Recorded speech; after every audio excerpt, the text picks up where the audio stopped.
Hello दोस्तों, CGSI test में आपका स्वागत है। आज हम बात करने वाले हैं 50 क्वेश्चन टेस्ट 2 का। ठीक है, बहुत ही बेहतरीन और सेलेक्टिव क्वेश्चन लाया हूँ जो बेहतरीन लेवल, ठीक है, जो लेवल कहते हैं ना, उस लेवल का लाया हूँ। और इस क्वेश्चन को सॉल्व करके आपको बहुत ही मज़ा आने वाला है। ठीक है, तो शुरुआत करते हैं पहले क्वेश्चन के साथ। पहला क्वेश्चन है हमारे पास। दोस्तों, अगर पहला टेस्ट आपने नहीं देखा है, ठीक है, तो उसको आप देख लें एक बार। ठीक है, वीडियो को पॉज करके आप सॉल्व कर सकते हैं।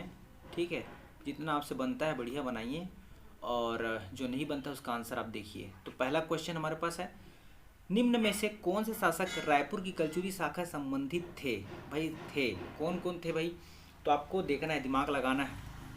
ठीक है, तो बहुत सारे नाम जो है कलचुरी शाखा के, ठीक है, लगभग 50-60 नाम होंगे। कई तो पुस्तक में, कई में आपको 10 ही नाम पढ़ने को मिलता है। तो भाई ऐसे जो कुछ क्वेश्चन आ जाते हैं, इनको आपको ना बारीकी से थोड़ा सा ध्यान से देखना पड़ता है। ठीक है, अगर आप कभी भी पढ़े होंगे नाम इनका, ठीक है, जैसे चामुंडा सिंह। चामुंडा सिंह का नाम बहुत सारे पुस्तक में आपने देखा ही नहीं होगा। ठीक है, तो ये चामुंडा सिंह कलचुरी वंश के थे। मैं एक बार बता देता हूँ आपको। ठीक है, उमेन सिंह थे, उमेन सिंह देव थे, अमर सिंह देव थे। ठीक है, मोहन सिंह देव इस वंश के नहीं थे। ठीक है, कलचुरी वंश के नहीं थे। तो ये बात आपको ध्यान में रखना है। तो इसका आंसर हो जाएगा 1, 3 और 4, ये वाला आंसर हो जाएगा। आपको ध्यान में रखना है दोस्तों, करीब बहुत सारे नाम हो जाते हैं। ठीक है, तो उन नामों को आपको ध्यान में एक बार रख लेना है, एक बार पढ़ लेना है। ठीक है, हिंदी ग्रंथ अकेडमी की बुक हो या फिर ऐसे बुक जिनमें बहुत सारे नाम दिए हैं कलचुरी वंश से रिलेटेड, जो जो शासक हुए उनका, तो एक बार आपको रीडिंग जरूरी है। ठीक है, क्योंकि ऐसे क्वेश्चन आजकल आ रहे हैं। ठीक है, चामुंडा सिंह, उमेन सिंह और अमर सिंह देव। थोड़ा सा मैं स्लो पढ़ाऊँगा अभी। अगर आपको फास्ट चाहिए तो आप वीडियो को मोड 2 पे आप सेट कर लीजिएगा, 2x पे। ठीक है, उसके बाद नेक्स्ट जो हमारा क्वेश्चन है ये है, सूची 1 और सूची 2 दिया हुआ है और इसको सुमेलित करना है। भाई मैं जो लेवल ले रहा हूँ वो व्यापम प्लस CSC दोनों का मिला के ले रहा हूँ, प्लस जो CG पुलिस जो प्रीवियस ईयर में पूछे गए हैं उनका लेवल का ले रहा हूँ। ठीक है, तो क्वेश्चन अच्छा सा होने वाला है। एक क्वेश्चन में आपको काफ़ी कुछ देखने को मिलेगा। ठीक है, तो पहले क्वेश्चन में अगर आपको नहीं याद है ये नाम, तो आप याद कर लीजिएगा कलचुरी वंश का, चामुंडा सिंह, उमेन सिंह और अमर सिंह देव। ठीक है, ये कलचुरी वंश के ही थे। उसके बाद हम बात करते हैं सूची 1 सूची 2 को मिलाना है। सूची 1, ये क्वेश्चन नंबर 2 हो जाएगा भाई, ये 2 नंबर क्वेश्चन है। देखो, ये जो मराठा शासकों के सूची दिया हुआ है, उनका सन दिया हुआ है। सबसे पहले मराठा शासक कौन आया था? तो बिम्बाजी भोसले। आपको पहले पता होना चाहिए कि भाई बिम्बाजी जो है पहले आया था। बिम्बाजी पहले आए थे, तो ये बिम्बाजी हो गए। ठीक है, और बिम्बाजी का सन कब होना चाहिए? जब पहले आए हैं तो भाई पहले उनका होना चाहिए। ठीक है, 1758 से लेकर 1787, तो ये इनका होना चाहिए बिम्बाजी। बिम्बाजी के बाद कौन आए थे? बिम्बाजी के बाद कई पुस्तक में डायरेक्ट वेंको जी पढ़ते हैं हम लोग। ठीक है, चिन्मड़ा जी नहीं पढ़ते हैं। तो लेकिन आपको याद रखना है, जो 2 नंबर पे आए थे वो चिन्मड़ा जी थे। ठीक है, बिम्बाजी, चिन्मड़ा जी, वेंको जी, उसके बाद अप्पा साहब, ये आए थे। तो अगर आपको थोड़ा थोड़ा आइडिया है, ठीक है, कि पहले कौन आए थे, दूसरे में कौन आए थे, तो फिर ये सन याद करने की ज़रूरत नहीं पड़ेगी आपको। ठीक है, तो तीसरे नंबर पे हो जाएगा वेंको जी और चौथे नंबर पे हो जाएगा आपका अप्पा साहब। ठीक है, तो चौथे का 3, ये वाला answer is the correct answer, B वाला। ठीक है, तो ये आपको दिमाग में थोड़ा सा रख लेना है। क्रम आपको बहुत ज़रूरी है। छत्तीसगढ़ के आप कोई भी एग्ज़ाम दे रहा है, क्रम बहुत पूछता है भाई, क्रम। अगर आपको क्रम याद है कि भाई कौन पहले आया कौन बाद में आया, तो फिर निश्चिंत हो जाइए कि कुछ न कुछ आपसे बन ही जाएगा। ये क्वेश्चन नंबर 3 हो जाएगा हमारा। छत्तीसगढ़ में मराठा प्रशासन के अंतर्गत परगना पद्धति में निम्न में से कौन सी जोड़ी सुमेलित नहीं है? तो परगना पद्धति में क्या क्या होते थे? ठीक है, जैसे फडणवीस हो गया। फडणवीस क्या होते थे? परगने के आय व्यय का हिसाब रखते थे।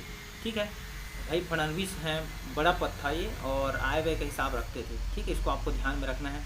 सही है। बढ़कर बड़ा लगान लगाते थे। लगान संबंधी दस्तावेज तैयार करना इनका काम था। ठीक है, ये भी। बरार पांडे, सरकारी संपत्ति की सुरक्षा करना। नहीं, सरकारी संपत्ति की सुरक्षा नहीं, ये गांव से रिलेटेड थे। मतलब गांव के जो कर है ना, उनको वसूलते थे। उसके बाद ये जो है फडणवीस को देते थे। ठीक है, इस तरह से होता था। ठीक है, बरार पांडे जो है गांव से कर वसूलते थे, इनको बरार पांडे बोलते हैं। पोतदार, परगने की आमदनी का हिसाब रखने पोतदार का काम करता है। जो परगनों की जो आमदनी होती थी, ठीक है, उसका हिसाब पोतदार रखता था। गांव का हिसाब बरार पांडे रखता था। उसके बाद फडणवीस पूरे परगना का आय व्यय का हिसाब रखता था। ठीक है, ये आमदनी और आय व्यय थोड़ा सा अंतर है। मतलब कितना आमदनी हुआ वहाँ से, ठीक है। और जो कर वगैरह के रिलेटेड था ना, आय व्यय, कितना आय हुआ कितना व्यय हुआ कर का, ये फंडारिस रखता था, ठीक है। तो ये बात दिमाग में थोड़ा सा इसको डालना ही पड़ेगा आपको, ठीक है। उसके बाद हम बात करते हैं नेक्स्ट क्वेश्चन जो है छत्तीसगढ़ का भूगोल से रिलेटेड हो जाता है। क्वेश्चन नंबर 4, छत्तीसगढ़ के पाटों का पूर्व से पश्चिम का सही क्रम क्या है। भाई पूर्व से पश्चिम, उत्तर से दक्षिण, ये क्रम हमेशा कहीं ना कहीं एग्जाम में आदमी को अटका देता है, तो थोड़ा सा इसमें दिमाग में रखने वाली बात हो जाती है। तो पूर्व में सबसे पूर्व में कौन सा है? पूर्व में कई पुस्तक में आपको जमीर दिख जाएगा, कई पुस्तकों में जसपुर दिख जाएगा, ठीक है। तो आपको दिमाग में ये रखना है भाई कि जमीर पाठ जो है पूर्व में है, जसपुर पाठ भी है लेकिन जमीर पाठ ज़्यादा पूर्व में है, ठीक है। कुछ इस तरह से आपका जो है बनता है जसपुर का, मान लो ये नक्शा है इस टाइप का, ठीक है।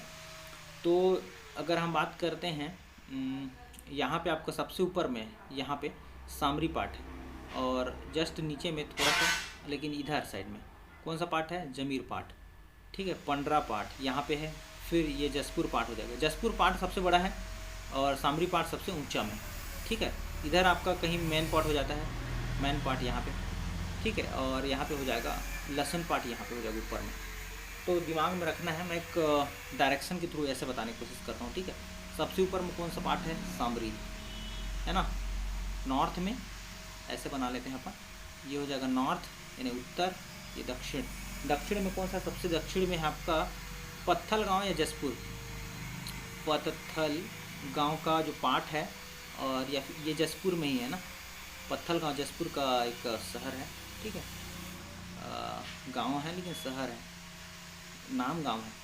और उसके बाद ये जो है सबसे, अगर हम बात करें हैं पश्चिम में, सबसे पश्चिम में है मैन पार्ट। थोड़ा सा दिमाग में इसको बैठाना है इसलिए मैं ऐसा बता रहा हूँ, ये मैन पार्ट हो जाएगा। और इधर कौन सा? सबसे पूर्व में अगर हम बात करते हैं तो अगर हम बलरामपुर जिला में देखेंगे तो जमीर है, ठीक है। और कई पुस्तक में आपको जसपुर भी मिल जाएगा, थोड़ा सा कन्फ्यूज़न है यहाँ पे, ठीक है।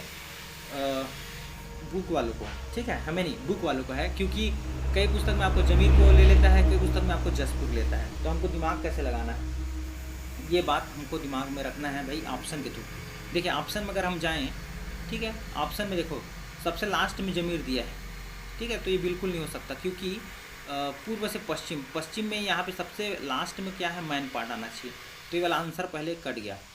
और यहाँ पे जमीर दिया है सेकंड लास्ट में। जमीर भाई या तो पहले नंबर पे होना चाहिए, दूसरे नंबर पे जमीर होना चाहिए, तो ये लास्ट के तीसरे नंबर पे है, तो ये गलत हो जाएगा। यहाँ भी वैसे ही दिया है कि तीसरे नंबर पे, ये भी गलत हो जाएगा।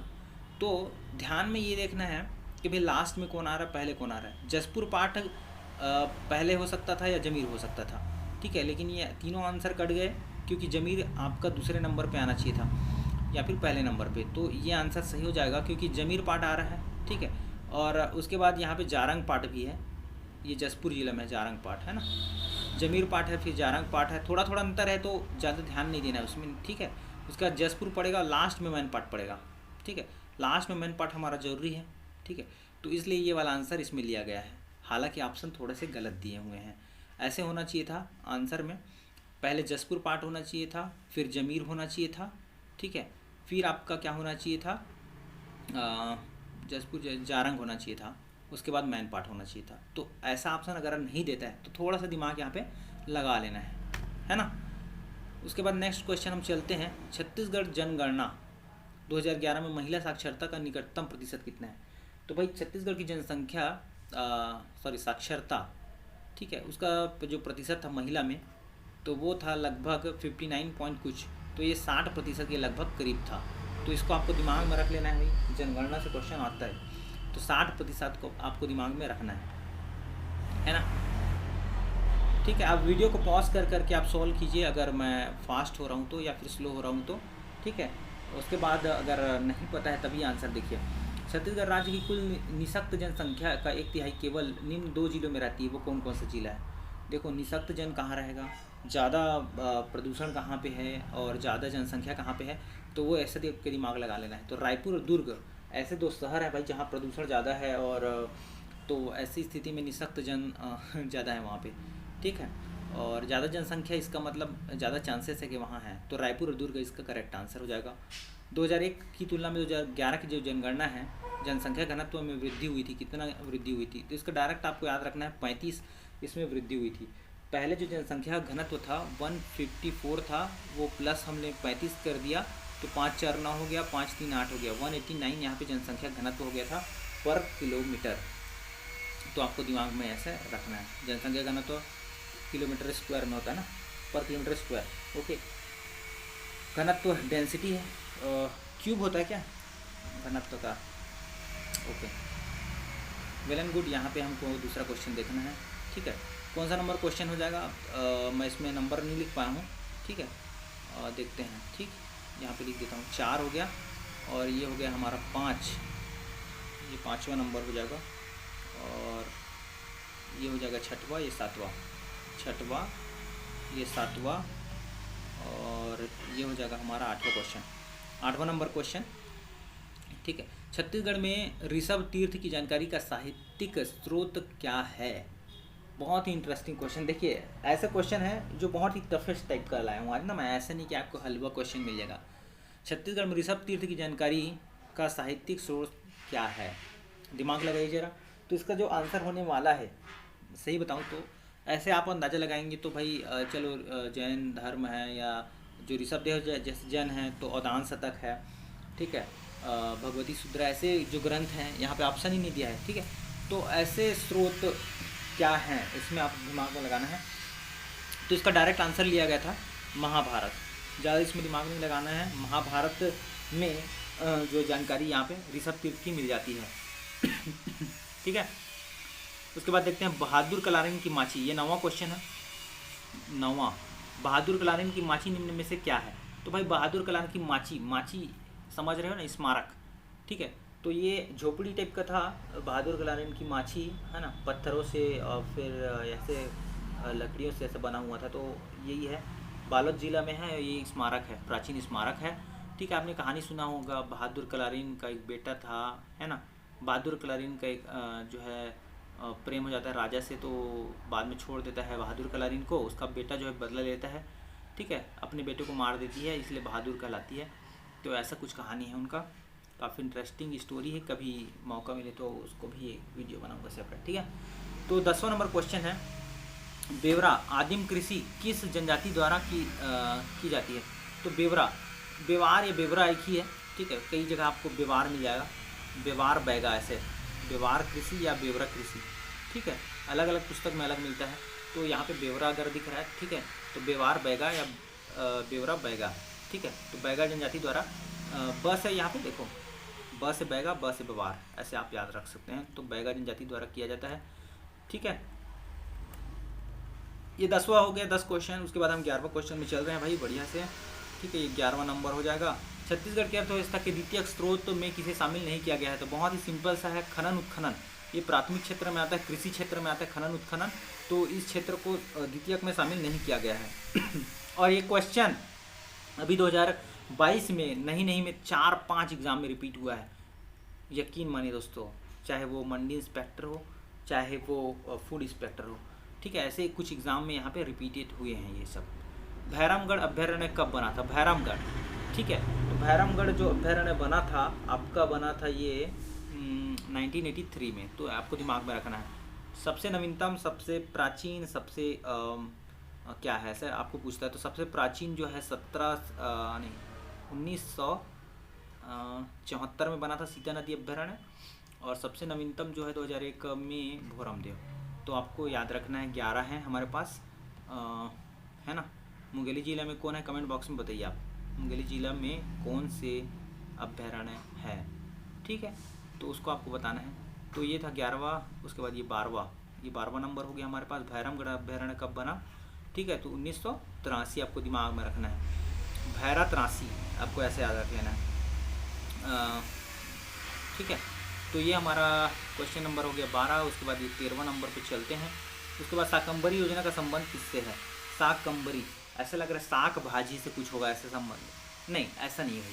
शाकंभरी मतलब अंबर, अंबर यानी क्या होता है, बादल, बादल यानी सिंचाई, ठीक है। तो सिंचाई संबंधित है, लेकिन पंप से संबंधित नहीं, कूप से संबंधित नहीं, नलकूप से भी संबंधित नहीं है, ये क्षेत्र विस्तार से संबंधित है। सुनिश्चित सिंचाई क्षेत्र विस्तार से संबंधित योजना है शाकंभरी योजना, ठीक है। तो इसको आपको दिमाग में रखना है भाई। इसका उद्देश्य क्या है सीधा सीधा, तो इसका जो उद्देश्य मेन है ना, सिंचाई क्षेत्र में विस्तार करना है। ये वाला आंसर उसमें लिया गया है, तो इसको आपको दिमाग में रख लेना है। 13वां के बाद हम चलते हैं 14वें नंबर क्वेश्चन पे। ये है अर्थ व्यवस्था से संबंधित, इसमें अर्थशास्त्र संबंधित है। ठीक है, वर्ष 2018-19 में छत्तीसगढ़ सरकार द्वारा किसानों की ऋण माफ़ किया गया है। ठीक है, क्योंकि जब सरकार आई ना तो उस समय जो ऋण माफ़ किया गया था, उसके बाद ऋण माफ़ नहीं किया गया है। तो डायरेक्ट जो ऋण माफ़ किया गया था उसी को पूछ सकता है कभी भी। तो ये जो किसान जो लेते हैं ऋण, वो कौन सा ऋण होता है? जो किसान जो ऋण लेते हैं भाई, वो अल्पकालिक ऋण होता है, याद रखना। कभी भी किसान जो है 10 साल 12 साल के नहीं लेता है, सिर्फ 1 साल के लिए लेता है, तो वो अल्पकालिक ऋण कहलाता है। ठीक है, अगर कोई जो है कंपनी वाला आदमी है वो 10 साल के ऋण लेता है तो वो दीर्घकालीन या मध्यकालीन ऐसा कहलाएगा। ठीक है, लेकिन जो 1 साल के लिए जैसे लिया गया है किसानों द्वारा, ठीक है, वो अल्पकालिक ऋण कहलाता है। इसको आपको दिमाग में रखना है। और ये 2018-19 में इसको माफ़ किया गया था जब भूपेश सरकार आई थी। ठीक है, 14 के बाद हम बात करते हैं 15 नंबर क्वेश्चन के बाद। 15 नंबर क्वेश्चन छत्तीसगढ़ का मेजर टॉपिक जो है आपका यहाँ से आने वाला है, CGSMB। ठीक है, तो पहले इसी का मैं कवर कर रहा हूँ। ठीक है, सारा चीज़ है, जैसे आपने इतिहास का क्वेश्चन भी देखा, भूगोल का भी, अर्थशास्त्र का भी, अब ये मुहावरे भी। ठीक है, तो मुहावरा है अस्वस्थ होना के लिए छत्तीसगढ़ी मुहावरा है। अस्वस्थ होना मतलब कोचई कांदा कुरिया धरना, कोयला होना या फिर कोदो दरना। तो कोदो दरना तो बिल्कुल नहीं होगा। ठीक है, कोचई कांदा मतलब होगा उसका जो स्थिति बहुत ख़राब हो जाती है। अस्वस्थ होना, अब कुरिया धरना, जैसे गांव में होता था कुरिया, कुरिया मतलब घर। ठीक है, उसमें बैठ जाते थे तो क्या होता था, अस्वस्थ है तभी बैठे ना भाई, कुरिया धरना उसी को बोलते हैं। ठीक है, धर के उसन्ना। उसके बाद ये 16वां नंबर क्वेश्चन है, धर के उसन्ना का मुहावरे का अर्थ है। धर के उसन्ना मतलब एकदम उसको क्या करना, विनाश करना, समाप्त करना, अपमानित करना या दंडित करना। उसको धर के उसन्ना मतलब दंडित करना उसको। ठीक है, उसको भाई दंड देना। ठीक है, अपमानित करना भी है लेकिन दंडित करना ज़्यादा सही रहेगा इसका आंसर। ठीक है, 16वां का। उसके बाद है हमारे पास 17 नंबर क्वेश्चन नंबर 17, ये हिस्ट्री से रिलेटेड है। संथाल विद्रोह आपका आता है क्वेश्चन नंबर 17। संथाल विद्रोह के शांत हो जाने के बाद औपनिवेशिक शासन द्वारा कौन सा या उपाय किए गए थे? तो संथाल परगना नामक राज्य क्षेत्रों का सृजन किया गया। ठीक है भाई, संथाल विद्रोह सॉरी, ये आदिवासी विद्रोह था। और कब हुआ था? तो संथाल विद्रोह जो है आदिवासी विद्रोह था, और ये 1983 के नहीं करीब ये हुआ था। इसका डेट याद नहीं आ रहा है एग्जैक्ट मुझे, लेकिन ये हुआ था संथाल विद्रोह 1855-56 में हुआ था। ठीक है, तो ये जो संथाल विद्रोह था 1855-56, ओके। और इसके जो क्षेत्र था बिहार और उड़ीसा था। ठीक है, तो बिहार उड़ीसा था संथाल विद्रोह का क्षेत्र, 55-56 में हुआ था। तो संथाल में क्या होता था, जो आदिवासी थे, ठीक है, वो लोग विद्रोह करते थे। ठीक है, संथाल परगना नामक राज्य क्षेत्रों का सृजन किया गया। तो इस विद्रोह के दौरान शांत करने के लिए भाई परगना बनाना पड़ा उसको। ठीक है, किसी संथाल को भूमि अंतरण करना गैर कानूनी हो गया, ये भी सही बात है। ठीक है, तो इसका जो आंसर हो गया हमारे पास 17 का C हो गया, 1 और 2। ठीक है, इसको थोड़ा डिटेल में अगर आप पढ़ना है, संथाल विद्रोह बहुत ही लंबा चौड़ा टॉपिक है, ऐसा नहीं है भाई कि 5 मिनट में हो जाएगा। ठीक है, और बताते रहूँगा तो लेट हो जाएगा, इसलिए जल्दी बढ़ते हैं। 17 के बाद हमारे पास है 18वां नंबर क्वेश्चन। प्रसिद्ध पुस्तक फाउंडेशन ऑफ इंडियन कल्चर के लेखक कौन है? तो प्रसिद्ध पुस्तक फाउंडेशन ऑफ इंडियन कल्चर के जो लेखक हैं वो है, सीधा मैं बता दें इसको, श्री अरविंदो जो हैं इनके लेखक हैं। तो सीधा याद रखना है दिमाग में। ठीक है, 18वां हो गया। उसके बाद हम देखते हैं ये वाला क्वेश्चन, बहुत ही इंपॉर्टेंट मैं क्वेश्चन सेलेक्टेड लाया हूँ ना। 18वां के बाद 19वां। ठीक है, 18वां के बाद 19वां नंबर क्वेश्चन ये है आपके पास। हिमालय की रचना समांतर वलय श्रेणियों से हुई है, जिसमें से प्राचीनतम श्रेणी है। कौन सी प्राचीनतम श्रेणी? थोड़ा बड़ा करते हैं ताकि अच्छे दिखे इसमें। ठीक है, हिमालय की रचना समांतर वलय श्रेणियों से की गई है। ठीक है, या हुई है, जिसमें प्राचीनतम श्रेणी है। सबसे प्राचीन कौन है भाई? बृहद हिमालय है सबसे प्राचीन। सबसे पहले क्या होता है? ट्रांस हिमालय। ठीक है, उसके बाद क्या होता है? बृहद। उसके बाद क्या होता है? लघु या निम्न। उसके बाद क्या आता है? शिवालिक। तो ऐसे क्रम जो है चलता जाता है। ये तिब्बत का पठार यहाँ पे है, यहाँ पे जो है भारत का मैदान है सड़क। तो लाइन बार से चले तो ये तो शिवालिक जो है नवीनतम है, निम्न हिमालय ये भी है, धौलाधार श्रेणी इसी में है। तो वृहद हिमालय इसका सही आंसर हो जाएगा प्राचीनतम में अगर बात करें, ठीक है। लेकिन अगर बहुत सारे पर्वत देता है, हिमालय देता है, तो हिमालय वैसे नया है, ठीक है, याद रखना। और हिमालय में प्राचीन कौन है? वृहद हिमालय। उसके बाद 19 के बाद हम 20 क्वेश्चन देखते हैं। 20वां नंबर ये है 20 नंबर क्वेश्चन। जब आप हिमालय की यात्रा करेंगे तो आप निम्नलिखित को क्या देखेंगे? भाई हिमालय की यात्रा कर रहे हैं, जैसे आप मान लो गंगा सागर जाते हैं, अमरनाथ यात्रा जाते हैं, तो भाई यात्रा करते हैं तो उसमें आप क्या क्या देखेंगे? तो भाई जैसे हमारे घर में गए थे तो गहरे गड्ढे देखे थे, युग घुमावदार नदी देखे थे, समांतर पर्वत श्रेणियाँ देखे थे। पर्वत जो होता है ऐसे पर्वत बने थे, ऐसे बीच में नदी बह रही थी, ऐसे गड्ढे गड्ढे थे, बहुत सारे पत्थर थे, ठीक है। भूस्खलन से जो आए थे पत्थर, यहाँ कहाँ से आए थे? पहाड़ से गिर के ऐसे भूस्खलन हुआ, ठीक है, उसी में से गिर के आए थे पत्थर, तीव्र ढाल था, ठीक है। तो आप इमेजिन कीजिए क्वेश्चन को ना, बहुत सारे क्या करेंगे, ये क्वेश्चन ऐसे इतना बड़ा दिखेगा, अचानक से छोड़ देंगे, पर ऐसे क्वेश्चन आसान होते हैं कई क्वेश्चन, तो आप दिमाग इसमें लगा सकते हो। तो 1 2 3 4 इसका सही जवाब हो जाएगा। उसके बाद हम 21वां नंबर क्वेश्चन देखते हैं। हिमालय की पहाड़ी श्रृंखला में ऊंचाई के साथ साथ निम्न कारणों से वनस्पति परिवर्तन आता है। देखो जैसे जैसे ऊंचाई बढ़ती है, ठीक है, तापमान में गिरावट आती है। तो एक बेसिक सा रूल है भाई, जैसे जैसे ऊपर जाते हैं टेम्परेचर कम होता है, प्रेशर बढ़ता है। तो ये चीज़ हमने सुना हुआ है। तापमान में गिरावट होती है, वर्षा में बदलाव हो जाएगा क्या? हाँ, वर्षा में बदलाव हो जाएगा, मिट्टी में अनउपजाऊपन हो सकता है और तेज़ हवा हो सकती है। तो इन दोनों में आपका हो सकता है कन्फ्यूज़न, तो इसको मैं बता देता हूँ। 1 2 3 इसका सही होगा। तेज़ हवा नहीं होता है ऊपर में, ठीक है, ये तीनों चीज़ होती है। मिट्टी में थोड़ा अनउपजाऊपन आ जाता है, क्योंकि ठंड में जब ऊपर जाते हैं तो वहाँ पे नमी की अधिकता हो जाती है या कमी हो जाती है, ठीक है, और प्रेशर ज़्यादा रहता है, इसलिए मिट्टी में उपजाऊपन जो है कम हो जाता है, ठीक है। तो 1 2 3 इसमें सही आंसर हो जाएगा। 21 का 1 ए, ठीक है। उसके बाद 22वां नंबर क्वेश्चन है हमारे पास, ये 22 हो जाएगा। किन दो पर्वत श्रेणियों के मध्य कश्मीर घाटी। कश्मीर घाटी जो है, देखो कलेजा पीर ऐसे करके याद रखते हैं इसको, कलेजा पीर, ठीक है, लाइन बार से पीछे से, मतलब पहले काराकोरम आता है, यहाँ पे भारत को जैसे ये है ना, यहाँ पे आ जाएगा काराकोरम, फिर लद्दाख, ल से लद्दाख, जा से जास्कर, ठीक है, पीर पंजाल, ठीक है। तो जास्कर और पीर पंजाल के बीच में जो है आपका कौन सा घाटी है? कश्मीर घाटी में। तो जास्कर हो जाएगा, पीर पंजाल तो पीर पंजाल बहुत ज़रूरी है, ठीक है। पीर पंजाल और जास्कर किस में है? वृहद हिमालय में। तो यही वाला आंसर सही हो जाएगा, बी वाला, ठीक है। तो पीर पंजाल और वृहद हिमालय में आपको ध्यान रखना है, और जो जास्कर है वो वृहद हिमालय के पास ही है, तो ये वाला आंसर नहीं आएगा, ठीक है, ये वाला आ जाएगा पीर पंजाल और वृहद हिमालय, ठीक है, ओके। नेक्स्ट हम बात करते हैं, एक बेसिक क्वेश्चन लेके आया हूँ। जैसे ये हमारा हो गया 21 22 है ना, और ये हो जाएगा 23वां नंबर क्वेश्चन।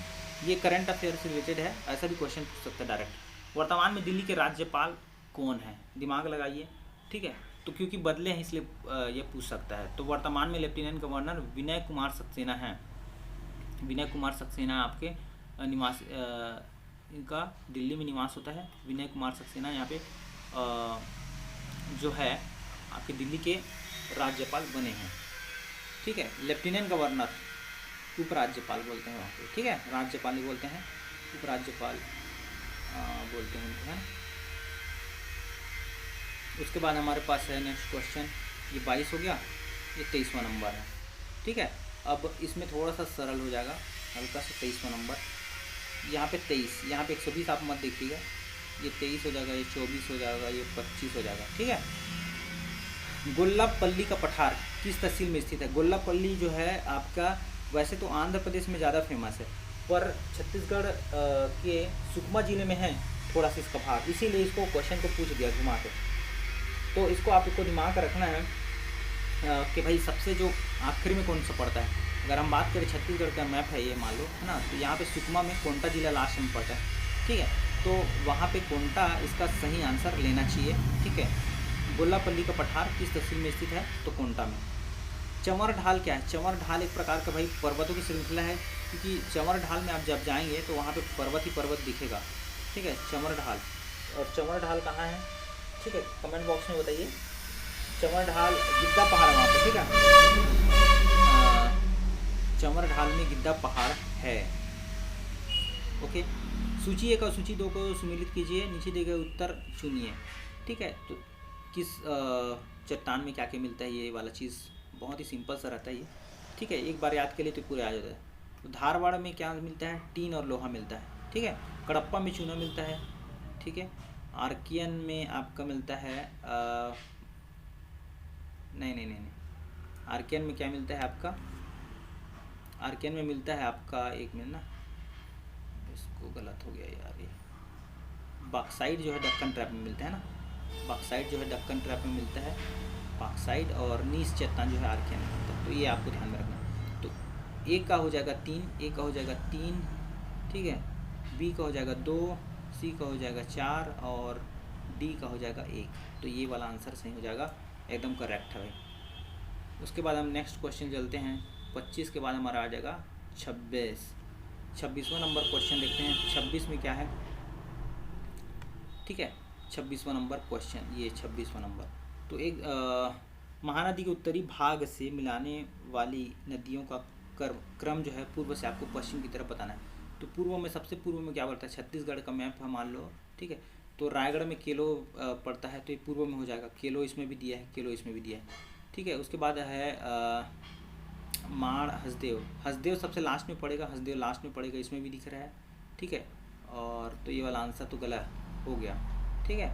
माण क्योंकि देखो केलो बाद माण पड़ता है, फिर बुराई, फिर हसदेव, तो ये ज़्यादा आंसर सटीक लग रहा है मुझे, बी वाला, ठीक है। तो इसका आंसर हो जाएगा आपका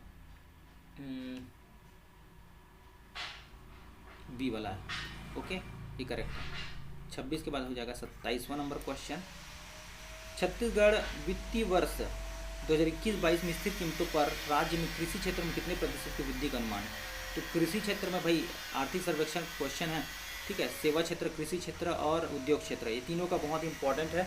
तो आप दिमाग में इसको रख लेना कि जो कृषि का क्षेत्र है वो 3.88 है, ठीक है, और उद्योग का है 15.44%, और फिर सेवा क्षेत्र का आ जाता है 8.54%। दिमाग में इसको रखना है, एकदम दिमाग में रखो, क्योंकि ये क्वेश्चन जो है आता ही है कुछ न कुछ तरीके से। उसके बाद 28वां नंबर देते हैं। छत्तीसगढ़ राज्य की प्रति व्यक्ति आय प्रचलित कीमतों पर 2021-22 में कितना है। तो प्रति व्यक्ति आय बहुत इंपॉर्टेंट है, ये भी प्रश्न आया वो प्रश्न है, ठीक है। तो 1,18,401 रुपये है, ठीक, 1,18,401 रुपये। उसके बाद वर्ष 2021-22 में स्थिर भाव पर छत्तीसगढ़ में औद्योगिक क्षेत्र में कितने प्रतिशत वृद्धि हुई है। तो औद्योगिक क्षेत्र में ऊपर मैं बताया हूँ, ठीक है, 3.88 कृषि में, 15.44 आपके उद्योग में और 8.54, ठीक है, किसमें हुआ है, सेवा में। तो ये औद्योगिक का पूछ रहा है, तो 15.44%। उसके बाद ये नेक्स्ट क्वेश्चन हमारे पास, ठीक है, ये 28 था, ये 29 था, ये 29वां नंबर है, और ये हमारा हो जाएगा 30वां नंबर। 30वां नंबर क्वेश्चन थोड़ा टाइम लग रहा है दोस्तों, लेकिन आपको मज़ा आ जाएगा क्वेश्चन का लेवल। छत्तीसगढ़ की अर्थव्यवस्था में किस क्षेत्र में वित्तीय वर्ष 2020-21 में धनात्मक वृद्धि हुई है। तो देखो 2020-21 में किस में धनात्मक वृद्धि हुई है, सेवा में भी हुआ था और कृषि में भी हुआ था, ठीक है। लेकिन जो मोस्ट प्रोबेबली आंसर लेगा इसको, ठीक है, वृद्धि जो हुआ था आपका सेवा में हुआ था सर्वाधिक, ठीक है, सेवा क्षेत्र में। तो इसका आंसर ये होना चाहिए, सेवा क्षेत्र। सेंटर फॉर मॉनिटरिंग 31, ये हो जाएगा 31। Centre for monitoring Indian economy द्वारा जारी आंकड़ों के अनुसार अप्रैल 2022 में छत्तीसगढ़ की बेरोजगारी दर कितनी है। टॉप कर दिया था, याद होगा आपको, बहुत चर्चा में है, और हम लोग बेरोजगार भी बैठे हुए हैं ना। तो ये हो जाएगा 0.6%। बहुत ही मतलब बेइज्जती वाला कॉन्सेप्ट है भाई, एक तो जॉब मिल नहीं रहा है, ऊपर से ये बेरोजगारी दर निकालते हैं सेंटर फॉर मॉनिटरिंग पैसा दे के। 0.6% का करेक्ट आंसर हो जाएगा। तो ये 31 हो गया। 32वां नंबर क्वेश्चन ये है, 32वां नंबर में है ये वाला। छत्तीसगढ़ सरकार ने राम वन गमन पथ के लिए अंतर्गत कितने स्थानों को चिन्हित किया है, ठीक है। आज़ादी का 75 महोत्सव, याद रख लेना 75। 32 के बाद हो जाएगा 33वां नंबर क्वेश्चन कि बिम्बाजी भोसले की मृत्यु कब हुई थी। बिम्बाजी भोसले की मृत्यु जो हुई थी वो हुई थी 1787 में हुआ था। या तो ये आंसर हो सकता है या ये आंसर हो सकता है, ठीक है। 97 तो नहीं है बिल्कुल, ठीक है। तो 17 दिसंबर 1787 और 7 दिसंबर 1787 बुक में एग्जैक्ट अगर हम देखें तो कई बुक में आपको मिलेगा, कई बुक में नहीं मिलेगा, लेकिन इसका मोस्ट प्रॉब्ली आंसर होगा 7 दिसंबर 1787। ओके, उसके बाद हम देखते हैं 33 के बाद ये देखते हैं 34, ठीक है। अगर कई बुक में आपको मिल जाता है अगर, तो कमेंट बॉक्स में ज़रूर बताइएगा, मैं उसको पिन कर दूंगा। 17 दिसंबर और 7 दिसंबर में थोड़ा सा कन्फ्यूज़न है, ठीक है, क्योंकि बुक में मुझे मिला नहीं है एग्जैक्ट, ठीक है, तो थोड़ा सा कन्फ्यूज़न हो रहा है उसमें।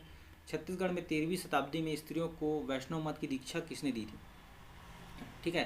तो देखो, गरीबदास तो बिल्कुल नहीं है, ठीक है, धर्मदास भी नहीं है, राघवानंद और रामानंद, ठीक है। तो 13वीं शताब्दी के आसपास वैष्णव मत है, वैष्णव मत है ठीक है।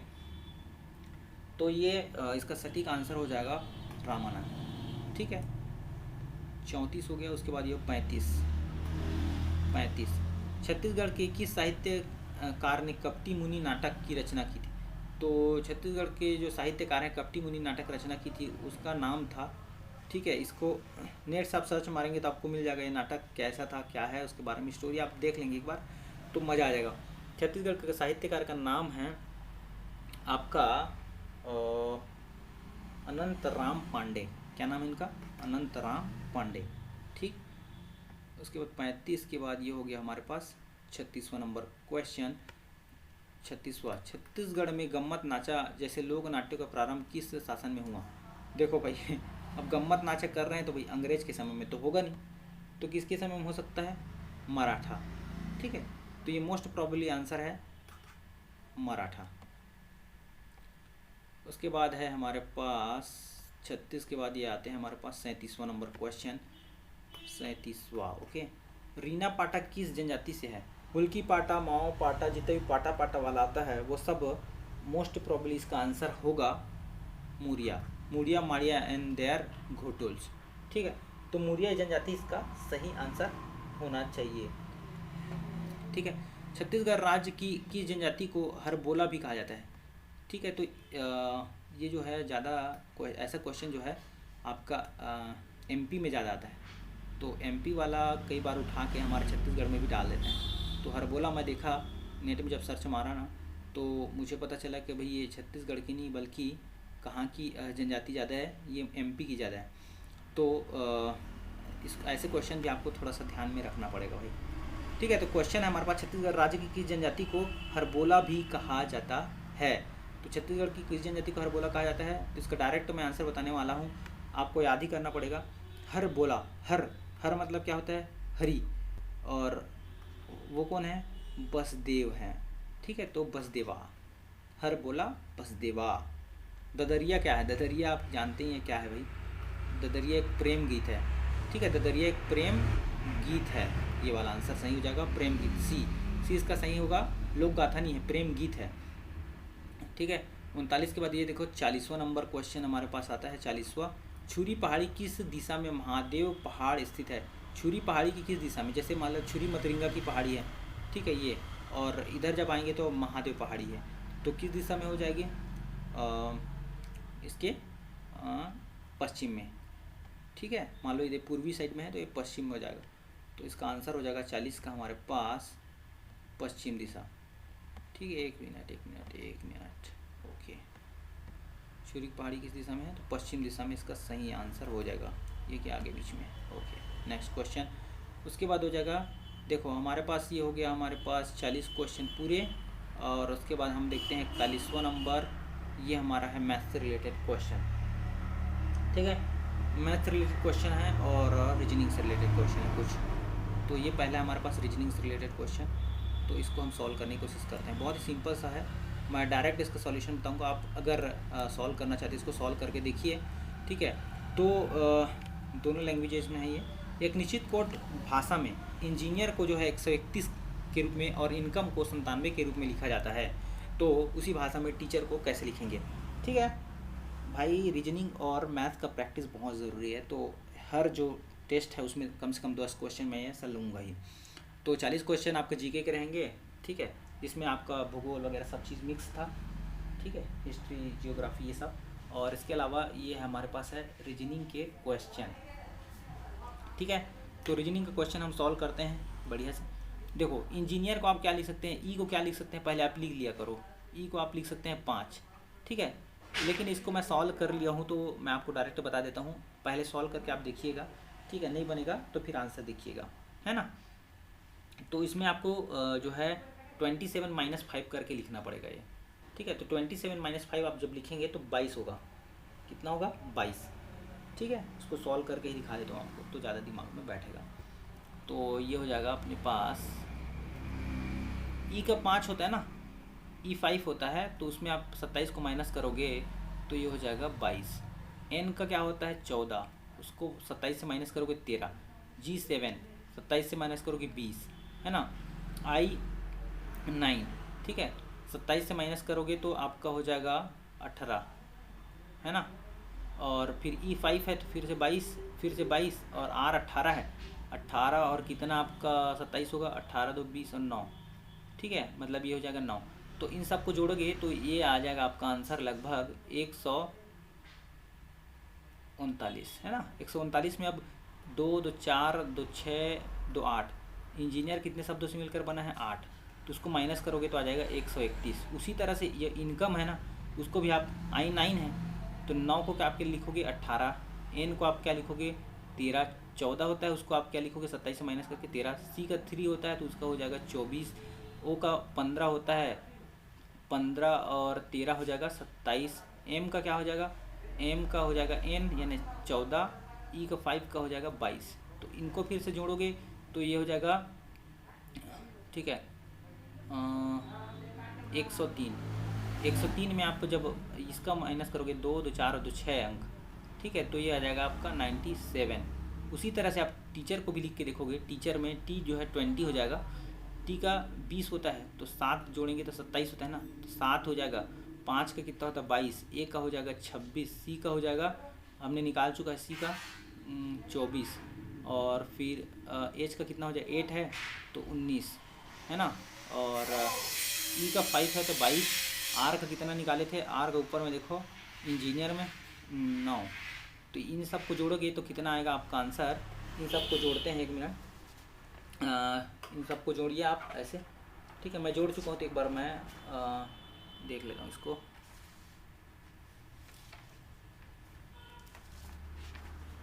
ठीक है दोस्तों। पेन पेपर यूज़ कर लेते हैं इसमें, ये होगा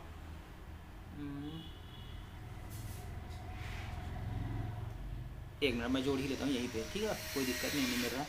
तो 22 और 7 हो जाएगा आपको 29 और आपका 26, 29 और 26 हो जाएगा, 9 6 15 की 5 हासिल में 1 2 2 4 1 5 55 और आपका 24 कितना हो जाएगा 4 5 9 और 5 2 7 79, ठीक है। 79 और 19 कितना हो जाएगा, 79 और 19 9 9 18 की 8 हासिल में 1 7 2 9 98, 98 हो गया, 98 और 2 हो जाएगा 100 और 20 120 और 9 129, तो 129 हो गया। लेकिन माइनस कितना करना पड़ेगा, 2 2 4 2 6 1 7, 7 को माइनस कर दो, ठीक है, तो कितना आ जाएगा 122 इसका सही आंसर हो जाएगा, ये बी वाला। ओके, थोड़ा सा लेंदी है पर टफ नहीं है, इतना आपको दिमाग में रखना है। अब उसके बाद नेक्स्ट क्वेश्चन, उस संख्या का चयन कीजिए जो निम्नलिखित संख्या को प्रश्न चिन्ह के प्रतिस्थापित करेंगे। देखो सीधा सीधा ऐसे में क्या करना रहता है आपको, सीरीज में सीधा सीधा माइनस करके देखो या प्लस करके देखो। तो 33 + 2 कितना हो रहा है 35, 35 प्लस कितना हो रहा है 35 + 7 42 हो रहा है, 42 प्लस कितना ये हो रहा है 12 + 12, 33 के बाद ये 35 कैसे आया होगा, +2 हुआ होगा, 35 + 42 कैसे आया होगा, तो इसमें 5 7 12 होता है इसलिए 7 जोड़ा होंगे, और इसमें कितना जोड़े होंगे 12, इसमें भी कितना जोड़े होंगे 12 यहाँ पे, ठीक है। फिर यहाँ पे कितना जोड़े होंगे 66 में से ये गया अपने पास 6 6, यहाँ पे हो जाएगा 30, ठीक है। फिर यहाँ पे कितना जोड़े होंगे तो 113 आया होगा, ये आया होगा 17 जोड़ेंगे तो, ठीक है ना, 7 6 13, और ये कितना आया होगा 56 जोड़ेंगे तो यहाँ पे आप देख रहे हैं एक कॉमन सीरीज़ बन रहा है, ठीक है। पहले अंक को छोड़ दे दूसरा से देखते हैं, 7 + 5 12 बन रहा है, 12 + 5 17 बन रहा है, और उसके बाद नेक्स्ट क्वेश्चन जो क्वेश्चन मार्क के स्थान पर जो होना चाहिए वो +5 में होना चाहिए। देखो 7 + 5 12 हो गया, 12 + 5 17 हो गया, 17 + 5 यहाँ पे होगा 22, 17 + 22 होगा। तो 22 को यहाँ पे जोड़ देते हैं, 22 को अपन जोड़ देते हैं, 7 दूनी 9 हो जाएगा, 9 2 11 हो जाएगा, सॉरी 9 2 11 हो जाएगा, और 6 2 8 और 1 9 हो जाएगा 1, तो 191 इसका सही जवाब हो जाएगा। ठीक है, बहुत ही सिंपल सा है, ज़्यादा कठिन नहीं है। उसके बाद 43वां नंबर देखते हैं। 43वां में बहुत ही सिंपल से ये भी क्वेश्चन आया था। सभी शहर ज़िले हैं, ठीक है, इसको बना लेते हैं सभी शहर, यानी शहर को पहले बना लेते हैं। सभी शहर, यहाँ पे शहर छोटा हो जाएगा, ज़िले हैं, सभी शहर ज़िले हैं, तो यहाँ पे ज़िला बड़ा हो जाएगा, ज़िले के अंदर में शहर रहेंगे, सभी शहर ज़िले हैं। ठीक है, और कोई राज्य कोई शहर राज्य नहीं है, तो शहर और राज्य का अलग बन जाएगा, तो यहाँ पर राज्य हो जाएगा, राज्य बिल्कुल अलग हो जाएगा इनसे, थोड़ा सा पेन दिक्कत कर रहा है, राज्य हो गया। अब केवल देश राज्य है, केवल देश यानी देश यहाँ पे हो जाएगा छोटा सा इसके अंदर में। ठीक है, अब ये पूछ रहा है निष्कर्ष में देखो सभी शहर राज्य हो सकते हैं क्या, सभी शहर राज्य हो सकते हैं, दोनों में तो कोई कॉमन ही नहीं दिख रहा है, तो इसलिए गलत हो जाएगा। कुछ राज्य जिला हो सकता है कुछ राज्य जिला हो सकता है क्या, नहीं हो सकता, इसके बारे में भी कुछ नहीं दिया है। सभी देश जिले हो सकते हैं, सभी देश जिले हैं क्या, नहीं। कोई देश शहर नहीं, ये भी नहीं है। ठीक है, कोई देश शहर नहीं है, कोई देश शहर नहीं है। ठीक है, हो भी सकता है नहीं भी हो सकता, इसमें कंफर्म नहीं है ना कि भाई आपका देखो शहर और देश के बारे में यहाँ पे कुछ दिया नहीं है। ठीक है, मान लो एक स्टेटमेंट सही होता है तो दूसरा स्टेटमेंट गलत होता है। ठीक है, तो एक गलत दूसरा अगर सही है तो वो पूरा गलत हो जाता है, इसलिए इसमें आ जाएगा कोई अनुसरण नहीं करता है।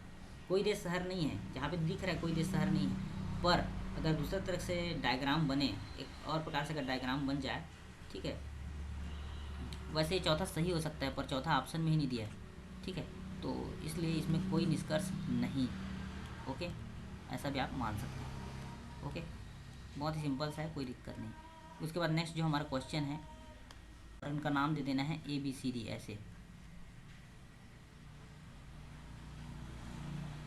ठीक है, ये टच कर रहा है ना, ये वाला पॉइंट टच कर रहा है, ये वाला पॉइंट टच कर रहा है, ये वाला पॉइंट टच कर रहा है, ये वाला पॉइंट टच कर रहा है। इनको नाम दे देना है आपको लाइन बार से A B और ये C और ये D।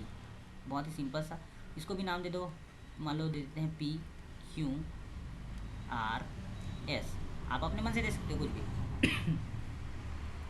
उसके बाद इसको हम सॉल्व करते हैं, बहुत ही सिंपल सा सॉल्यूशन है होने वाला है इसका। देखिए, तो भाई इसका जो वैल्यू दिया हुआ है ए बी दिया हुआ है 11.2 और ये बी सी दिया है 8.4 और डी सी दिया हुआ है 6.3। ठीक है, अब हमको ए डी निकालना है, इसमें पूछा है ए डी की भुजा है उसकी लंबाई ज्ञात करना है। तो आप देख रहे हो ए डी को निकालने के लिए हमको क्या क्या चाहिए, ए एस चाहिए, है ना, ए एस चाहिए प्लस एस डी चाहिए।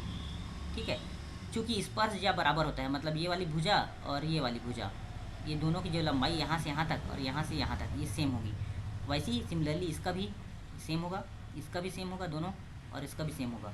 तो इस जो स्पर्श वाला नियम है, अगर किसी सर्कल को टच करता है, क्योंकि त्रिज्या क्या होती है सबकी, त्रिज्या जो है बराबर रहती है ना सब जगह सर्कल में, इसलिए जो स्पर्श होगा वो भी बराबर होगा सब जगह। ठीक है, तो ए एस किसके बराबर होगा, ए पी के। ये वाला जो ए पी दिख रहा है ऊपर में ए है और यहाँ पे पी है, यहाँ से यहाँ तक की लंबाई ए पी और यहाँ से यहाँ तक ए एस, दोनों बराबर होंगे। ठीक है, तो अगर हम उसको लिख सकते हैं, ए एस को क्या लिख सकते हैं, ए पी लिखते हैं, तो कोई दिक्कत नहीं है ना। एच डी को हम लिख सकते हैं डी आर, क्योंकि दोनों का बराबर होता है, मैं बताया हूँ, आप डी आर भी लिख सकते हैं। अब ए पी का लंबाई हमको देख रहा है, ए पी का लंबाई कितना है, ए पी का लंबाई ये पूरा टोटल है 11.2, ए पी का लंबाई है 11.2 माइनस पी बी, ऐसा लिख सकते हैं। ठीक है, 11.2 में से किसको माइनस करेंगे, अगर पी बी की लंबाई को माइनस कर दें तो हमारे पास आ जाएगा ए पी, और डी आर उसी तरह से नीचे में अगर टोटल जो वैल्यू है 6.3 है यहाँ से यहाँ तक डी सी की, और आर सी डी आर हमको पता है, तो डी आर में से अगर हम आर सी माइनस कर दें, ठीक है, दोनों को प्लस करेंगे, D R plus R C, तो ये 6.3 होता है। तो इसीलिए डी आर का जो वैल्यू निकालना है तो 6.3 माइनस आर सी कर देंगे, तो ये हो जाएगा 6.3 माइनस आर सी, तो ये हमारा डी आर का वैल्यू ये हो जाएगा, और ए पी का वैल्यू ये हो जाएगा 11 ये। तो 6.3 में 11.2 जोड़ेंगे तो कितना आ रहा है, 17.5, है ना, माइनस वैल्यू है तो माइनस, और यहाँ पे P V plus R C ये हो जाएगा, माइनस कॉमन निकालिए तो P V plus R C, देखो पी वी यहाँ पे है और आर सी यहाँ पे है। ठीक है, तो आर सी के बराबर हो जाएगा आपका क्यू सी और पी बी के बराबर हो जाएगा आपका बी क्यू। ठीक है, तो B Q plus Q C ये हो जाएगा, तो 5 माइनस बी क्यों, ठीक है। पी बी को मैं क्या लिख सकता हूँ, बी क्यों, और आर सी को क्या लिख सकता हूँ, सी क्यों, क्योंकि ये वाली भुजा और ये वाली भुजा बराबर है, तो दोनों में से किसी को लिख सकते हैं, ठीक है। 17.5 माइनस, अब देखो बी क्यू और क्यू सी दोनों मिला के कितना है 8.4, तो उसको लिख देंगे हम लोग 8.4 B Q Q C Q या क्यू सी, ठीक है। 8.4 हो गया। अब ये दशमलव में से 5 में से गया तो 4 हो गया, 17 में से 8 गया आपका 9, 8 17 होता है, तो 9.1 इसका सही जवाब हो जाएगा, ये बी वाला, ठीक है। तो इस तरह से आपको बनाना, थोड़ा सा आपको लगता है लेंदी, बट ये ईजी था। जो शंकु का आयतन है, सबसे पहले आयतन का फार्मूला दिखाते हैं आपको। 1/3 होता है पाई आर स्क्वायर एच, ठीक है, ये होता है। अब शंकु को 2 टुकड़े में काटा गया है, ये बड़ा जो शंकु है मान लो, ठीक है, इस तरह से था, अब इसको 2 टुकड़े में काट दिया गया है। जो टोटल ऊंचाई है, मान लो इसकी ऊंचाई एच है और टोटल ऊंचाई 57.6 यहाँ पे आपको दिया हुआ है, 57.6, ओके। तो अब भाई दोनों आयतनों का अनुपात दिया है, तो दोनों आयतनों का अनुपात देख लेते हैं। ये जो छोटा वाला कटा है उसका, और ये बड़ा वाला, नीचे में रहेगा बड़ा वाला, ऊपर में रहेगा छोटा वाला, लेट सपोज, है ना, आर स्क्वायर एच। अब इन दोनों का अनुपात, ये बड़ा वाला एच लिख लेते हैं इसको। अब इन दोनों का अनुपात देखते हैं। जो टोटल लंबाई है यहाँ पे 57.6 है, तो ये वाली लंबाई कितनी होगी, और ये वाला मान लो एच है, तो भाई 57 में से अपन एच को घटाएंगे तो ये वाला एच आ जाएगा, स्मॉल एच, ठीक है। तो इसकी जगह में हम लोग लिख देंगे ये वाला चीज़, तो 1/3 इसमें भी कट जाएगा, है ना, पाई पाई कट जाएगा, ठीक है। तो इतना बस बचेगा, और ये है 125, है ना, और ये हो जाएगा 125 + 91, क्योंकि ये जो टोटल है, मान लो एक छोटा शंकु था, उसका अनुपात दिया था छोटे वाले का, और ये है अन्य भाग का अनुपात दिया था 125/91। तो अगर मैं बड़ा शंकु की बात करूँ तो एक छोटा भाग प्लस अन्य भाग ये होता है ना, तो ये हो जाएगा 125 अनुपात में, ये हो जाएगा 5×1=6, और ये हो जाएगा 216, है ना। और ऊंचाई वाला देख लेते हैं। ऊंचाई वाला कॉन्सेप्ट क्या है, यहाँ पे बचा हमारे पास आर स्क्वायर एच, और यहाँ पे बचा आर स्क्वायर कैपिटल एच, और ये 125/216, ठीक है। कंसेप्ट ये बोलता है भाई कि जो वैल्यू है ना, जो वैल्यू है ये वाला आर का, स्मॉल आर और ये कैपिटल आर मान लो है, तो ये जो वैल्यू है एच और कैपिटल एच की, इन दोनों का जो वैल्यू है वो हो जाएगा सेम। अगर मान लें इसको, तो ये हो जाएगा आर का क्यूब अपॉन कैपिटल आर का क्यूब, इन दोनों का वैल्यू हो जाएगा 5×5 = 25, 5 125 5, और ये हो जाएगा 6×6 = 36, 6×6 = 216, तो ये हो जाएगा 5×5 = 6, ठीक है। ये कॉन्सेप्ट है कि जो स्मॉल आर है वो कैपिटल आर है, वो स्मॉल एच और कैपिटल एच के बराबर होगा। यहाँ पे आपको दिमाग यहाँ पे ये ध्यान में रखना है, ठीक है, ओके। इसको आपको ध्यान में रखना है। जैसे इस टाइप का क्वेश्चन आएगा तो आपका small are capital R small H बराबर कैपिटल एच होगा, और इस तरह से आपका कंडीशन आ जाएगा 5×5 = 6। अब जो वैल्यू है आर की उसको रख देते हैं, ठीक है। तो ये आर का क्यूब ये हो गया, और ये हो जाएगा √क्यूब में। अब ये क्यूब क्यूब कट जाएगा आपका ना, ठीक है। अचानक से 125 कैसे लिख देते, तो 5 का क्यूब होता है, 6 का क्यूब 216 होता है, और क्यूब क्यूब कट जाएगा, तो r/r small R by capital R की वैल्यू आ जाएगी 5/6, है ना। अब आर की वैल्यू यहाँ पे रख लेते हैं, यहाँ पे आर और ए, तो ये वाला वैल्यू जो था हमारे पास 57.6 था, 57.6 माइनस एच, ये वाला आर का वैल्यू मैं लिख रहा हूँ, ये एच के बराबर है, ठीक है। तो उसमें स्मॉल एच को घटा देते हैं या कैपिटल एच को घटा देते हैं, चलो ठीक है। तो ये वाला वैल्यू आ जाएगा, और नीचे में सबसे बड़ा जो शंकु का वैल्यू है वो है 57.6, और ये है 5/6, ठीक है। इनका वैल्यू रख दिया आर का, ठीक है। आर बराबर एच है ना, तो अगर मैं स्मॉल एच की बात करूँ, स्मॉल एच क्या हो जाएगा, तो 57.6 माइनस एच हो जाएगा, माइनस करना पड़ेगा ना। और जो सबसे बड़ा जो बड़ा शंकु है उसका वैल्यू है 57.6 हाइट का, ठीक है। तो कैपिटल आर के इक्वल है एच, इसलिए उसको रख दिया मैं, ठीक है। अब मल्टीप्लाई करते हैं, सॉल्व करते हैं, तो ये वैल्यू जो आ जाएगा देखते हैं, है ना। ये वैल्यू हो जाएगा 6h, यहाँ पे 6h माइनस 6×6 = 36 की 6 हासिल में 3, 6 × 7 = 42, और 3 × 45 की 5 हासिल में 4, और 6 × 5 = 30, 4 = 34, तो 345.6 ये हो गया। और यहाँ पे 5 से मल्टीप्लाई करेंगे, 5 × 30 की 0 हासिल में 3, 5 × 7 = 35, और 3 × 38 की 8 हासिल में 3, 5 × 5 = 25, और 3 = 28, ठीक है। यहाँ पे हो जाएगा 6h, और यहाँ पे हो जाएगा 345.6 में से 345.6 में से 288 आप माइनस कर दो तो ये हो जाएगा 0.6 का 0.6 और 15 में से 8 गया, 8 7 15 और यहाँ पे हासिल में 1, 14 में से 9 गया, 9 5 14, ठीक है। और ये हो जाएगा माइनस 57.6 ही आ रहा है और डिवाइड बाई 6 कर देते हैं। 6 कम 6, 6 5 30, 6 36, 6 42, 6 48, 6 54, 6 54 हो गया। बचा अपने पास 3, 6 6 36, तो 9.6 इसका सही जवाब हो जाएगा। देखिए दोस्तों, अगर मैं डायरेक्ट में करता तो आपको मज़ा नहीं आता, इसलिए थोड़ा सा आराम से और बिल्कुल इसका आंसर ले आया हूँ 9.6, ठीक है। उसके बाद नेक्स्ट क्वेश्चन है, एक नाव वाला है। ओके, इसको बनाते हैं। एक नाव को अनुग्रह मतलब अनुप्रवाह, ठीक है। एक नाव का अनुप्रवाह मतलब डाउन स्ट्रीम, ठीक है। एक नाव का अनुप्रवाह इतना वैल्यू दिया हुआ 136 किलोमीटर धारा से और प्रतिकूल प्रवाह 84 किलोमीटर प्रति धारा से कुल 10 घंटे का समय रहता है, ठीक है। और अनुप्रवाह में 51 किलोमीटर की दूरी तय करने वाला शांत जल में ये 36 किलोमीटर की दूरी तय करता है, ठीक है। इनका जो समय बराबर है, समय बराबर है ना, तो वो वाले पहले कॉन्सेप्ट को सॉल्व कर लेते हैं, T1 और T2, ये सेकंड कंडीशन, ठीक है।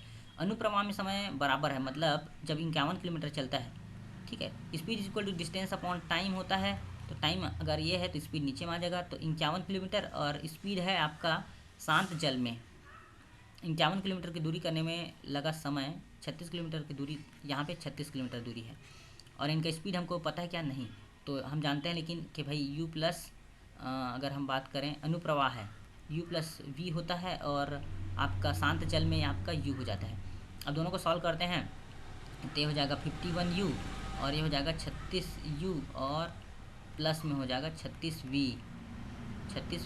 सॉल्व करते हैं, 36 में से 51 के आपका हो जाएगा 5 और ये हो जाएगा 15, ठीक है। 15u बराबर हो जाएगा 36v के और यहाँ पे कटा देंगे तो 5 तिया 15, 3 पंचे 15 और 3 12 36, ठीक है, 5/12। तो u बाई v की वैल्यू आ जाएगी 12/5, ठीक है। यहाँ पे x मान लेते हैं, इसको 12x और 5x ऐसा अपने मन से या a b मान जो भी मानना है आपको मान लो, 12a और 5a मान लेता हूँ लेट सपोज, ठीक है। अब इनका जो वैल्यू दिया हुआ है 136 किलोमीटर धारा के अनुप्रवाह में चलती है, तो इसमें यहाँ पे सॉल्व करते हैं तो इनका जो समय है कुल 10 घंटे लगता है, 10 घंटे लगता है यहाँ पे T1 प्लस T2 दोनों को मिला के, है ना। T1 की वैल्यू दी है 136, तो डी बाई क्या होता है अपने T या डी बाई एस, अगर T निकाल रहे हैं तो डी बाई क्या हो जाएगा, S हो जाएगा। तो S स्पीड क्या होता है u प्लस वी, तो देखो u का वैल्यू है 12 और v का वैल्यू है 5, ठीक है। तो 12 5 कितना हो जाएगा 17a और यहाँ पे कितना हो जाएगा 84 किलोमीटर के चाल से दूरी तय करता है और कितना प्रतिकूल में, तो 12 में से 5 क्या 7 5 12 7a। अब कटा लेते हैं, 17 में होता है सॉरी, तो 12 8 हो जाएगा 20, ठीक है। और यहाँ पे 10 से कम 10 10 दूनी 20, यहाँ पे 0 0 कर जाएगा, तो a की वैल्यू कितने आ जाएगी आपके 2, a का जो वैल्यू है 2 आ गया। तो मतलब u बाई वी की वैल्यू आ गई आपके पास 12 दूनी 24 और ये हो जाएगा आपका 5 दूनी 10 u v की। यहाँ पे पूछा धारा के प्रतिकूल नाव का गति, धारा के प्रतिकूल मतलब होता है u माइनस वी। u का वैल्यू है आपके पास 24 और 10 है v का वैल्यू, तो 24 में से 10 गया आपके पास बचेगा टोटल 14, है ना। तो ये प्रतिकूल का हो गया। और नाव की गति धारा की गति से कितनी अधिक है, तो प्रतिकूल नाव की गति क्या होगी 14 और धारा की गति कितनी है आपकी, धारा मतलब v, तो ये है 10, तो 10 को माइनस कर देंगे अपन टोटल में से, तो 14 में से अगर 10 गया तो कितना बचेगा 4, तो ये बी इसका राइट आंसर हो जाएगा। बहुत ही सिंपल सा। उसके बाद नेक्स्ट हम देखते हैं चक्रवृद्धि ब्याज वाला प्रश्न है, बहुत ही सिंपल सा ये भी।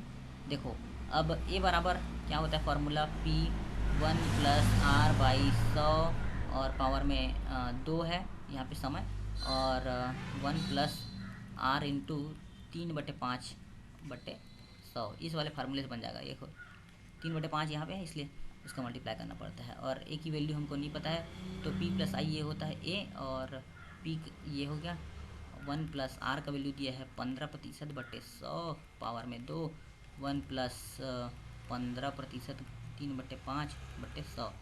आगे सॉल्व कर लेते हैं इसको, तो p प्लस आई है तो उसका वैल्यू लिखता नहीं हूँ मैं अभी, डायरेक्ट बाद में इसको सॉल्व कर लेंगे, है ना।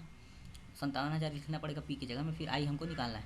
तो ये हो जाएगा 5 तिया 15, 5 बीस हम 100, 20 3 23, यानी हो जाएगा 23/20 दो बार, 23/20 दो बार हो गया। और उसी तरह से इसको करें 5 तिया 15, 3 तिया 9/100, यानी 100 एकम 100, 109, यानी 109/100 ये हो जाएगा। अब आगे सॉल्व करते हैं इसको। तो ये 57,000 का आप गुणा करना, 0 0 कटाना, ये 57,000 ये हो गया गुणा 23/100 गुणा 23, 2 0 कटा, ये 3 0 कटा, 1 2 3 0 कटा। अब बाकी सबको मल्टीप्लाई करके डिवाइड करना है, ठीक है। फिर किससे माइनस कर देना है, यहाँ पे जो वैल्यू आएगी उसको आपको माइनस करना है 57,000 से, तो आई का वैल्यू यहाँ पे निकल जाएगा, है ना। थोड़ा सा कैलकुलेशन थोड़ा लेंदी रहता है इसमें, बट आपको करना ही पड़ेगा, ठीक है, मल्टीप्लाई करना ही पड़ेगा। तो इसका आंसर आ जाएगा 25,167, ठीक है, माइनस करना पड़ेगा बस। उसके बाद नेक्स्ट क्वेश्चन है 87 छात्रों में, ये वाला क्वेश्चन जो है हमारे पास, है ना। 87 छात्रों की कक्षा में लड़कों और लड़कियों का जो औसत है, अनुपात वो है 15:14। तो पहले आप लड़कों लड़कियों की संख्या निकाल लेंगे।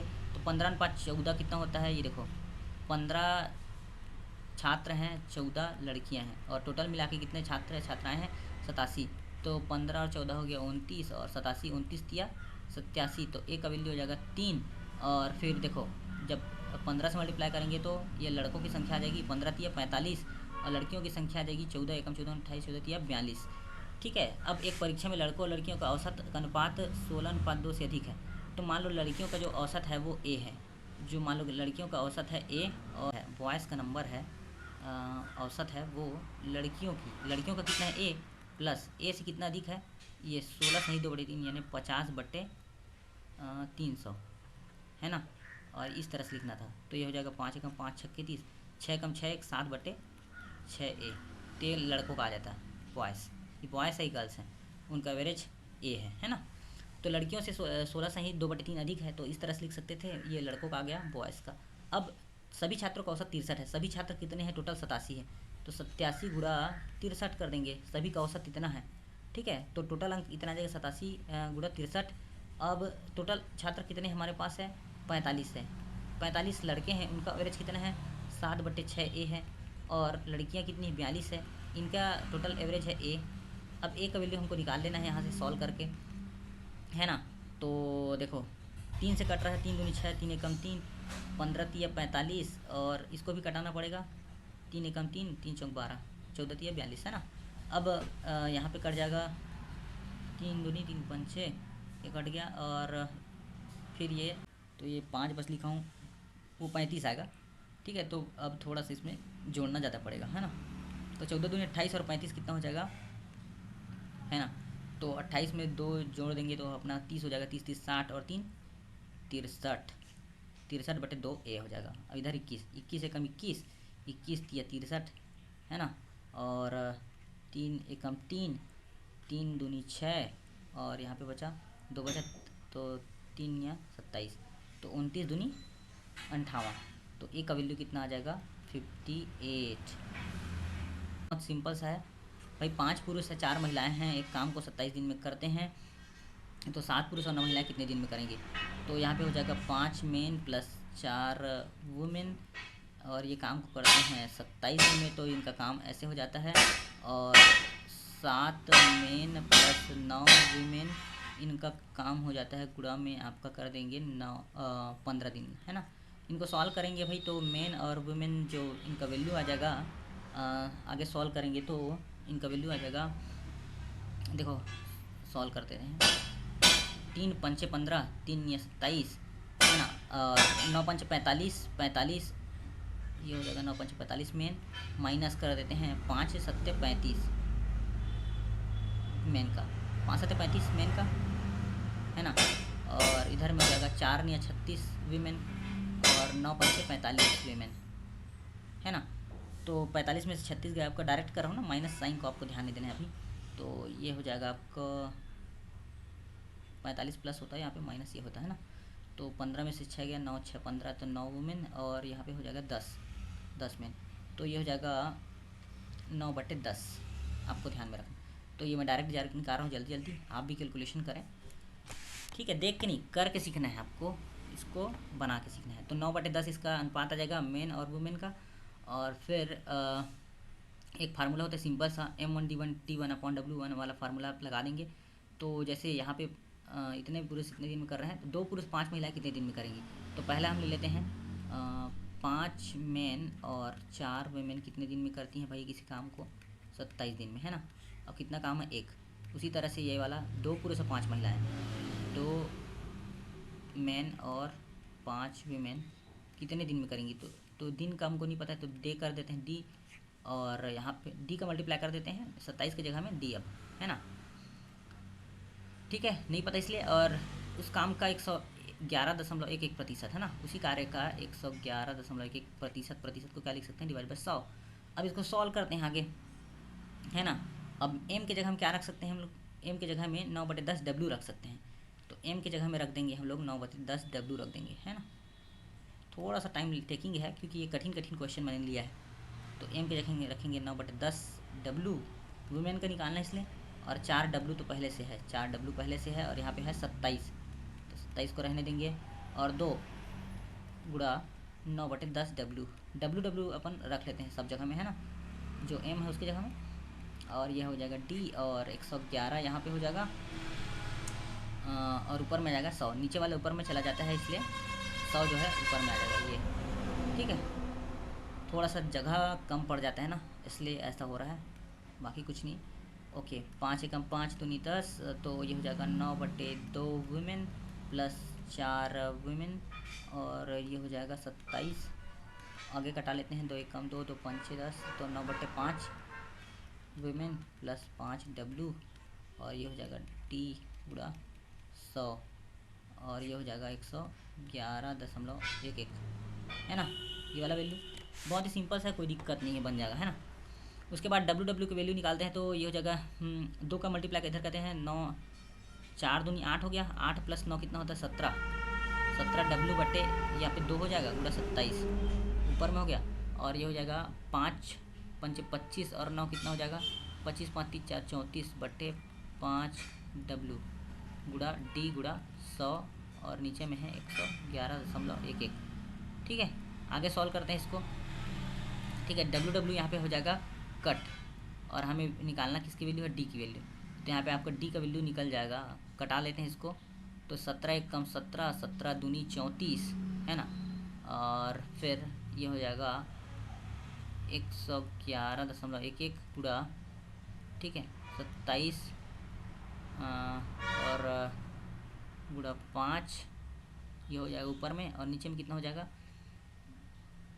नीचे में हो जाएगा आपका 2 गुणा 2, है ना, गुणा 100, इस तरह से, ठीक है। अब इसको सॉल्व करते हैं आगे, तो मल्टीप्लाई कर लेना बस, तो फिर आंसर आ जाएगा डी का, और ये आंसर लगभग आ रहा है आपका 37.5, 37 कुछ आएगा, तो ये हो जाएगा टोटल 37.5, है ना, पॉइंट में आएगा। देखो इसको मल्टीप्लाई करना बस है ना, टाइम टेकिंग है इसलिए मैं नहीं कर रहा हूँ, 37.5, बाकी कर सकते हैं, ठीक है। उसके बाद नेक्स्ट जो क्वेश्चन हमारे पास, ये हमारे पास हो गया आपका लगभग 49 क्वेश्चन।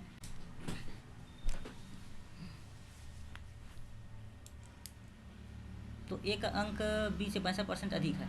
मान लो एक अंक जो है बी के अंक से 62%, बी से 62% अधिक है, तो मान लो बी का हम लोग x मान लेते हैं, तो बी के अंक से 62% अधिक है, तो ए का 62% अधिक कितना हो जाएगा, 162/100 ये हो जाएगा, ठीक है। तो ए के अंक से 24 कम हो जाने पर, अगर ए का अंक जो है मान लो ये 24 कम हो जाता है ना, ए का वैल्यू 24 कम हो जाता है, तो बी से 150 अंक बन जाता है, तो उसके बी के अंक से 150 अंक बन जाता है। थोड़ा सा यहाँ पे मिस्टेक हुआ है लिखने में, ठीक है। तो 150% अंक बन जाते हैं, तो ए के अंक प्राप्त करें, ठीक है। तो बी का कितना परसेंट बन जाएगा, अगर ये कम होगा तो 150%, है ना। अब बी का वैल्यू जो है x है, अब ए का वैल्यू क्या है, x इंटू 162/100 है, तो उसको आप रख लो 162/100, और ये हो जाएगा x माइनस 24, और ये हो जाएगा x 150/100, ठीक है। सॉल्व करते हैं, तो 24 हो जाएगा 162, x माइनस या तिरिया गुणा करने पर ये हो गया 2400, और ये हो जाएगा x 150/100, और नीचे में क्या आ जाएगा, इसमें भी 100 आ जाएगा, पूरे में आ जाएगा, ठीक है। ये 100 कट गया, तो 162 में से 50 गया 150, तो ये हो जाएगा आपका 12, ठीक है। x वाला अगर देख रहे हैं तो 162 x में से 150 x गया तो 12 x बचा और यहाँ पे हो जाएगा 2400। ठीक है, तो 12 कम 12 दूनी 24, 200, तो x की वैल्यू हो जाएगा 200। x की वैल्यू हो जाएगा 200, है ना। और एक एक ए के प्राप्त करें, ए प्राप्त करें तो ए का वैल्यू कितना है 162%, तो 200 गुणा 162 बट्टा 100 कर लो, ये हो जाएगा।